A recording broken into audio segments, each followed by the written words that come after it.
그럼 먼저 교육 분야 재정 압박 이야기부터 시작해 볼까요? 네, 좋습니다. 다이사트 통합교육고요. 여기 수년간 받아야 할 유지보수 예산 그게 거의 6천만 달러나 된다는데 이걸 못 받아서요. 아, 6천만 달러요. 엄청난 금액이네요. 네, 그래서 결국 일부 초등학교, 고등학교 버스 노선을 줄였다고 합니다. 아유, 저런 학생들 통학에 바로 영향이 가겠네요. 그렇죠. 근데 설상가상으로 전기료, 수도료 이런 건 엄청 오르는데 주정부 지원은 그대로라는 거예요.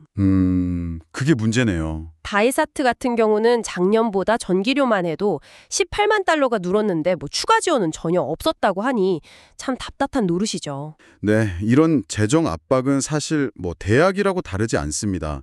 애리조나 대학도 마찬가지인데요. 아, 대학도요? 네, 작년 11월에 2억 4천만 달러 예산 부족 문제, 이거 해결하려고 지금 굉장히 노력 중이에요. 2억 4천만 달러? 이것도 금액이 상당하네요. 그렇죠. 그래서 2025년, 2026년 이 2년을 좀 과도기 이렇게 보고 예산을 줄이려고 하는데요.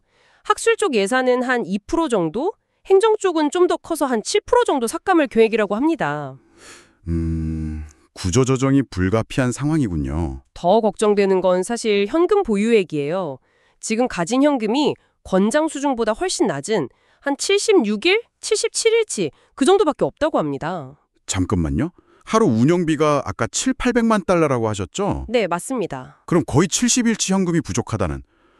와, 이거 정말 아슬아슬한데요. 그렇죠. 상당히 좀 빠듯하게 운영되고 있는 거죠. 네.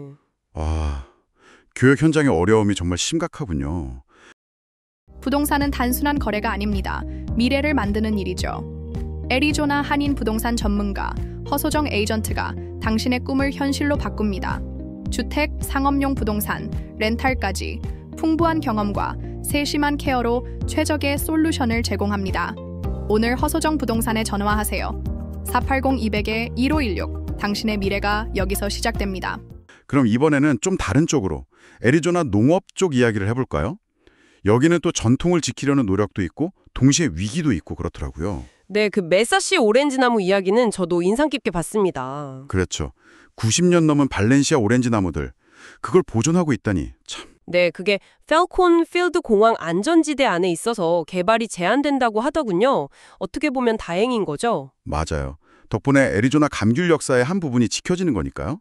생산된 오렌지는 유마로 보내서 주스로 만든다고 하고요. 아, 그렇군요. 이런 노력은 정말 중요하다고 생각해요.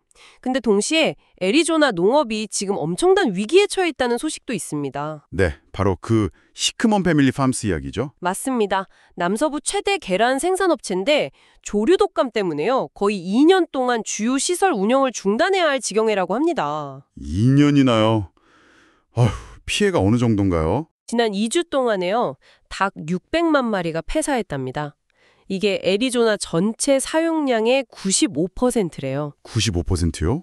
거의 전멸 수준이네요. 네. 그래서 수백 명 직원을 해고해야 하는 상황이고요. 근데 여기서 진짜 좀 주목해야 할 점은 이번 조류 독감이 철새만 옮기는 게 아니라는 거예요. 아, 그럼 뭐죠? 그 지역에 사는 참새나 쥐, 심지어 다람쥐 같은 동물들한테서도 발견됐다는 겁니다. 오, 그건 좀 예상 같긴데요. 방역이 훨씬 더 어려워지겠네요. 그렇죠. 이게 그냥 농장 안의 문제가 아니라 지역 생태계 전체랑 연결된 문제라는 거죠. 그래서 히크만 쪽에서는 미국 내 닭에 대한 조류 독감 백신 사용 승인이 시급하다 이렇게 주장하고 있고요. 일리가 있네요. 그나저나 계란 가격은 괜찮을까요? 아, 다행히 전문가들은 이게 계란 가격 급등으로 이어지진 않을 거라고 예상하더라고요. 다른 지역 공급이 있어서 그런 것 같습니다. 휴, 다행이네요. 정말 안타까운 소식이었는데, 자, 그럼 농업 환경 병화에 이어서 이번엔 우리 주변의 문제들, 지역사회 문제로 넘어가 보죠. 네. 템피시 이야기인데요. 소음 문제 그리고 대규모 파티 문제 이걸 해결하려고 벌금을 엄청 올렸다고 해요. 아, 그 조례 강화 소식이요? 네, 봤습니다. 첫 번째 걸리면 벌금이 250달러에서 500달러로 오르고 두 번째는 1000달러에서 1500달러.